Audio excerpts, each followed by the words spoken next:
This one comes from Manuel 1723. What team that finished fourth in its division last season could win the division this upcoming season? And frankly, he added the plural in there, so it could be more than one team. Big Cat, do you have one or more teams that finished in last place that could pull off the worst to first resurrection? Okay, I'm looking at it right now, and it's going to be tough. It's going to be tough. All right, so I'll give you two. The Cardinals, I think, are trending in the right direction. It seems like they've got Kyler Murray is going to be one of those guys who makes that big leap into his second year. They feel like a team that, if things shake out the right way, that's a very tough division. But they're going to be a scrappy team. They were in a lot of games. They were scrappy towards the end of the year. And then here's one that will probably be people disagree with. How about the Dolphins? Tom Brady's gone from New England. The Dolphins were in a lot of games. They hung in there. We don't know what Tua is going to be, but they had a lot of first round draft picks, a lot of draft capital. That division feels like it could be changing a little bit. Why not? Let's throw it out there. The only other one I see that I could think of is the Chargers, but I don't. Maybe the one thing that you could say for the Chargers' benefit is that playing in front of no fans, they're used to that, so they'll be ready to go. My first pass through the 8 divisions of the NFL resulted in a knee-jerk reaction that none of these teams is going to turn it around. Now, I then locked on. I know. I locked onto the Dolphins. Frank Gore, the Jets running back who's played for the Dolphins and the Bills, now the Jets, said yesterday it's wide open because Tom Brady's gone. And he's right. Now, look, I don't know how wide open it really is, and there are some people that think the Bills are the odds-on favorites to win it, but I don't rule the Dolphins out in the AFC East. The Cardinals I initially brushed past because you've got the 49ers, the Seahawks, and the Rams in front of them, but they did beat the Seahawks in Seattle late in the season. If I recall correctly, they gave the 49ers everything they could handle, not once but twice last year. The defense didn't need to get a whole lot better. Kyler Murray, I think, is going to be the fourth straight second-year breakout quarterback. It was Carson Wentz in 2017, Mahomes in 2018, Lamar Jackson last year, and I think Kyler Murray is going to have a huge step up this year. I'm not going to rule them out either. And I somehow keep forgetting this, Mike. I have to remind myself like every 2 weeks. The Cardinals have DeAndre Hopkins. Like, I need to keep saying that to myself. The Cardinals have DeAndre Hopkins. It slipped into that time-space continuum where it feels like it never happened because we had so much, go on in life afterwards. The Cardinals have DeAndre Hopkins. Week 1 will start, and I'll be like, wait, the Cardinals have DeAndre Hopkins? That's a big deal. They have a good receiving core, and they have Kyler Murray, who's going to make that leap. So, yeah, that will be my dark horse team that could go from worst to first. The only tangible reminder that I ever encounter that DeAndre Hopkins is now with the Cardinals comes in reverse. Anytime you see any betting prop related to the Texans, the odds have skyrocketed since the DeAndre Hopkins trade. You take Hopkins off that team, and the perception is they got nothing else. Now, they still have Deshaun Watson, but who's he going to throw it to? And so we've seen their odds get longer to win the division, to make the playoffs, to do anything in 2020. One last one. And we joke, but the Lions' season, their record is not indicative to how they were playing when Matthew Stafford went out. So that's not a 3-12 team. That could be interesting, especially you see what the Packers did in the draft. Who knows what's going to happen with the Bears and the Vikings? The Vikings can be had. They're not going to be juggernauts, so that could be an interesting one as well. Leads to the next question from @TuesdayMaction. Realistically, how do your Chicago Bears bounce back in the NFC North from last year? You have the Packers sadly still at the top. Tuesday Maction is revealing his bias. Even though they didn't add much, they also didn't lose anyone. The Lions could be better. The Vikings are the Vikings. Someone is going to be the surprise team out. Who do you think, and how do you think the Bears can climb back to the top of the division? I think it's pretty easy. It's just getting average quarterback play because that defense was still good last year. They had a few games where they gave up. I mean, I think I'm trying to remember exactly what the point total was, but it was like maybe 24 or 28 points to the Packers combined in the 2 games. So like those are games that if you have average quarterback play, you can win those games. So they were in games because of their defense. If their offense can just get just a touch better, they're going to be back in the hunt for the NFC North. I really do believe that because their defense is that good and they haven't lost a lot of guys. And, Akeem Hicks got injured last year, which is a huge deal when you look at, how they play defense. And just having Nick Foles. Let's see if Nick Foles can be that, average to every now and then above average. That makes a world of difference. Yeah, that first game of the season, Bears-Packers, was almost unwatchable because of the lack of offense. And but for that kind of look what I found throw by Aaron Rodgers to Jimmy Graham, the Bears may have won that game. And I'm with you. If they can stabilize the quarterback position, if Nick Foles can be, and, we've established he's got that huge up and down roller coaster career, but he's with Matt Nagy again. If he can get on that upswing, the Bears, I think, could be a lot better than they were last year. All right. You could look at it. Here it is real quick, Mike. They lost a game where they gave up 10 points. They lost a game where they gave up 17 points twice. And they lost a game where they gave up 21 points twice. So that's not like they weren't getting smoked by these teams. It was just the offense was that bad. At iCone, would you rather pay Dak Prescott $35 million per year or Russell Wilson $45 million per year? Russell Wilson, 45. No doubter. Wow. Not even a question to me. Yeah. Wow. Yeah. He's special. There's not the list of special guys in the NFL at this point. It might just be Patrick Mahomes and Russell Wilson.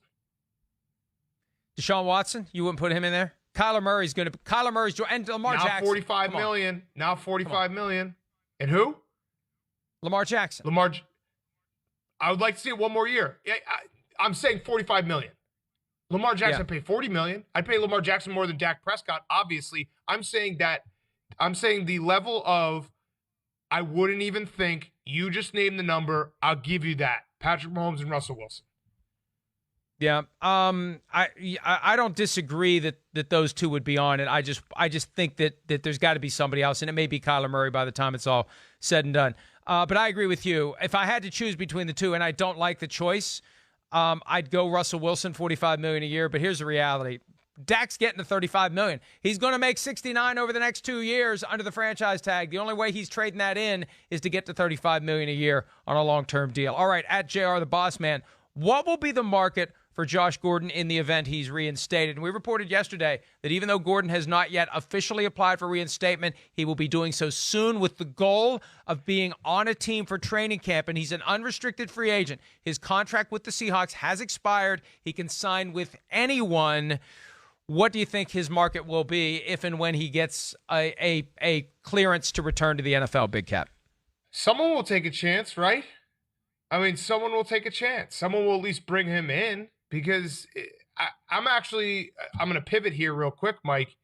Is Antonio Brown going to get another shot? Because I think that's another case of someone will take a shot eventually and just say, hey, let's see if this works. Let's take another run at this. Because if the guy can play, we don't really care about everything else. Because that's really the reality of the NFL. Here's a problem for Antonio Brown.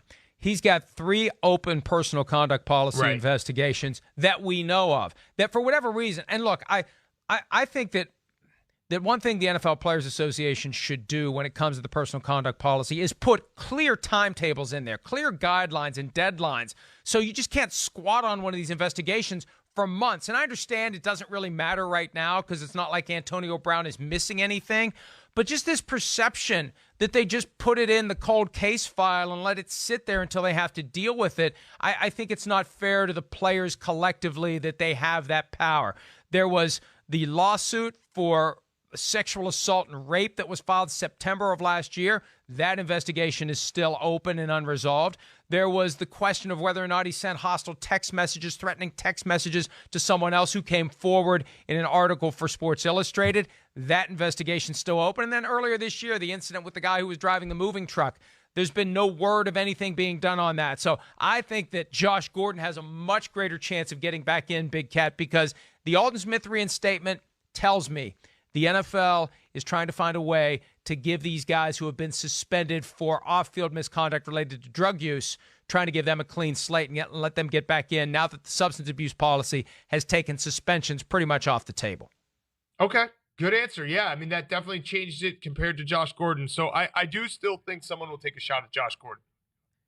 At KBrand6767, is there anybody happier right now than Bill Belichick because he won't have to shake hands at the end of a game? That's a great one. That is a great one. Very astute. Yeah.